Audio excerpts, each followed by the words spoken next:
귀에 빡빡히는 이슈 맛집 귀의 빡종원입니다. 오늘은 저희가 긴급 편성을 했습니다. 원래는 내일 저희가 준비한 정규 아이템이 업로드될 예정이었는데 어제 정말 핵폭탄급 일이 있었죠. 내가 살면서 이런 일을 당하는구나 싶은 역사적인 비상계엄 사태가 벌어졌습니다. 이 비상계엄이 벌어지기 전 하루 전날만 해도 분위기 좋았습니다.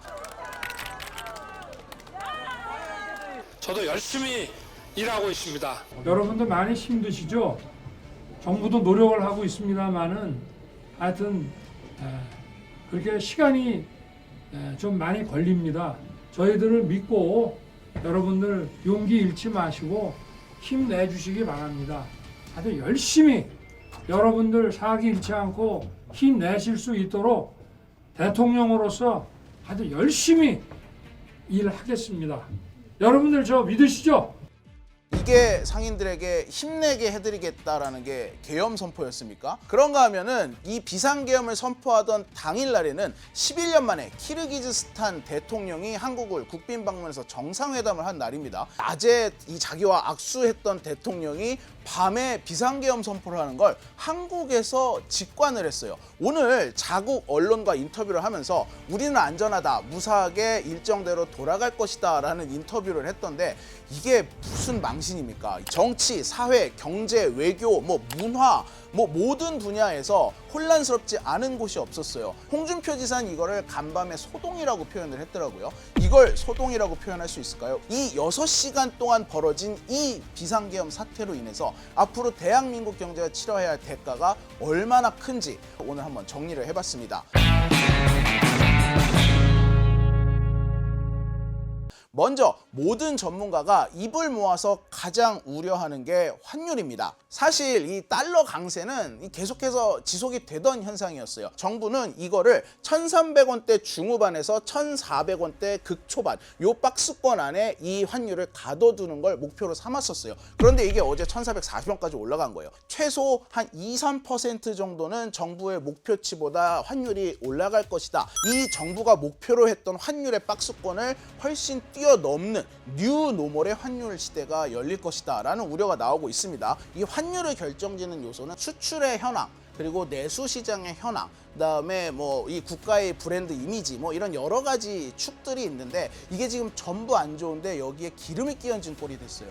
먼저 수출 상황 볼까요? 그렇게 좋지 않습니다. 이러면은 내수가 받쳐줘야 되는데 자, 문제는 내수 시장도 좋지 않다는 거예요. 내수가 최근 너무 가라앉아가지고 최근에 정부가 정책을 좀 정부 재정을 푸는 쪽으로 전환을 하고 있었거든요. 그런데 이번에 이런 사태가 벌어지면서 오늘 당장 무슨 일이 있었죠? 정부 내각이 전원 사표를 냈습니다. 사실상 무정부 상태의 국가가 된 거나 마찬가지예요. 행정이 실종이 됐다라는 건 정부 재정을 쓸 수가 없게 됐다라는 얘기예요. 우리나라 내수 시장이 길고 긴 암흑기 터널에 들어설 것이다라는 우려가 나오고 있어요. 특히나 그런 게 이제 탄핵 열차가 출발을 했잖아요. 우리가 이 상황을 2016년에 봤습니다. 촛불 집회가 들불처럼 일어나고 탄핵 열풍이 불었던 2016년 4분기를 보면 소비 증가율이 0.2%에 그쳤습니다. 이게 한 분기 전보다도 그리고 그 전년도보다도 크게 하락을 한 수치였고요. GDP 성장률도 하락을 했고요. 전분기에 비해서 0.2%포인트 둔화됐었습니다.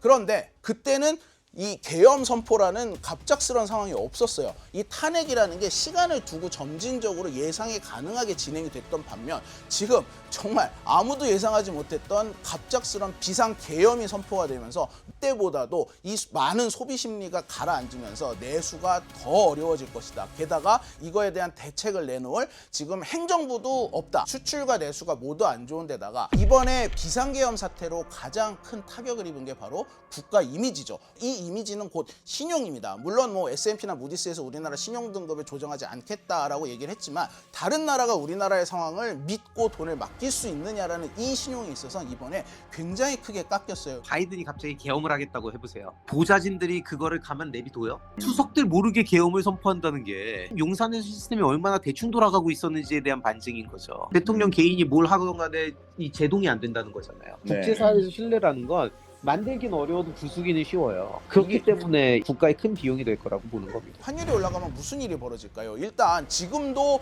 해외에서 수입하는 원자재나 여러 가지 뭐 초콜릿 최근에 논란됐었잖아요. 원자재 값이 너무 비싸져가지고 물가가 오르고 있는데 가속화시킬 겁니다. 두 번째는 우리나라 경상 GDP가 한 2조 달러 정도 됩니다. 달러가 2, 3% 우리 목표치보다 높아진다는 건 달러로 표시되는 GDP가 반대로 2, 3% 깎인다는 걸 의미합니다. 근데 여기서 2, 3% 깎이는 효과가 나타난다면 60조 정도 경제 손실을 보는 효과가 나타난다라고 얘기를 할 수 있습니다. 근데 뭐 옛날에는 이런 말도 있었어요. 달러가 비싸지면 원화가 싸져가지고 수출이 유리하지 않느냐. 요즘은 그런 세상도 아닙니다. 자동차 같은 경우는 원달러 환율 변동성 부분을 해외 쪽 그 법인들에 흡수를 할 수 있게 시스템을 만들어 놓은 부분이 있고요. 반도체 같은 경우는 계약 단가로 결정을 하는 거지 외환 경쟁력 갖고 반도체 경쟁력이 생기는 건 아니거든요. 옛날처럼 제이커브 이펙트처럼 일정 기간 이후에 원달러 환율 상승이 경기를 끌어올리는 원동력이 된다. 이거는 이제 옛날하고는 전혀 다르죠. 주식 시장도 걱정이죠. 간밤에 주식도 많이 떨어졌습니다. 그렇지 않아도 코리아 디스카운트 하는데 주식 시장이 많이 떨어졌어요. 오늘 아침에 장이 시작되고 나서 외인들이 뭐 굉장히 많이 팔아치웠다. 특히 선물 같은 경우도 많이 빠져나갔다. 외국인 투자자가 이런 얘기가 나왔지만 평상시와 비교해서 뭐 그렇게 많이 빠져나갔느냐? 또 그건 아니에요. 그래가지고 뭐 당장 우리 증시가 망했다라고 할 수는 없지만 장기적으로 봤을 때 그렇지 않아도 국장은 하는 게 아니다라는 얘기가 나오는데 안 좋은 영향을 미칠 거는 틀림없어 보입니다. 이 국제 주식 시장에 MSCI 지수라는 게 있어요. 이게 이제 선진국들 주식을 갖다 놓고 비교하는 이 지표인데 MSCI 선진국 지수에 들어가게 되면은 일단 투자금을 유치하기가 쉬워져요. 그리고 우리나라 주식이 안정화가 될 수 있습니다. 그리고 주식 자체가 좀 고평가를 받을 수 있는 효과도 있기 때문에 우리나라가 올해 MSCI 지수에 편입하는 걸 목표로 그동안 기업들이 많은 투자를 했는데 이게 당장 어떻게 될지 모르는 상황이 됐습니다. 뭐 이걸 반증하는 게 당장 뉴욕 증시에 상장되어 있는 쿠팡도 그렇고 한국전력, SK, 포스코 뭐 이 모든 한국계 주식이 계엄 선포 이후에 폭락을 했습니다. 이게 굉장히 뼈아프다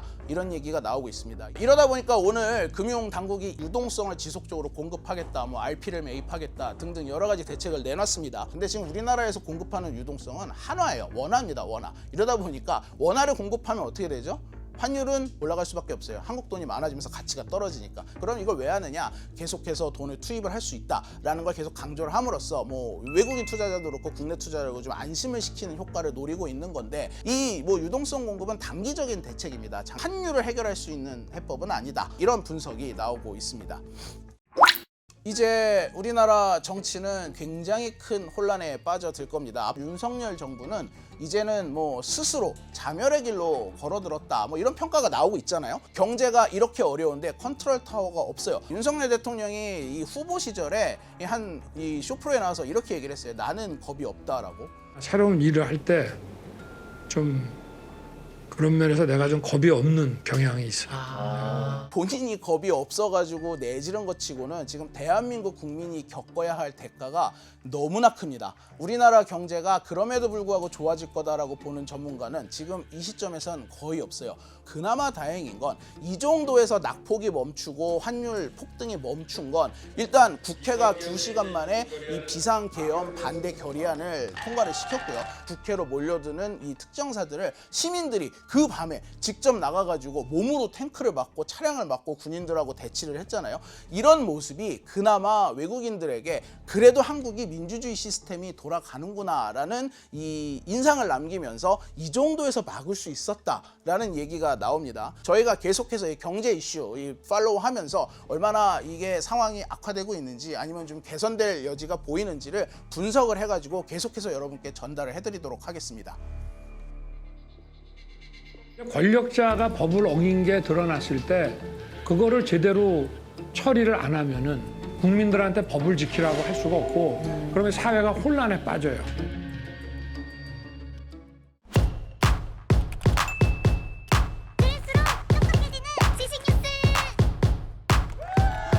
교양이를 부탁해는 여기까지입니다.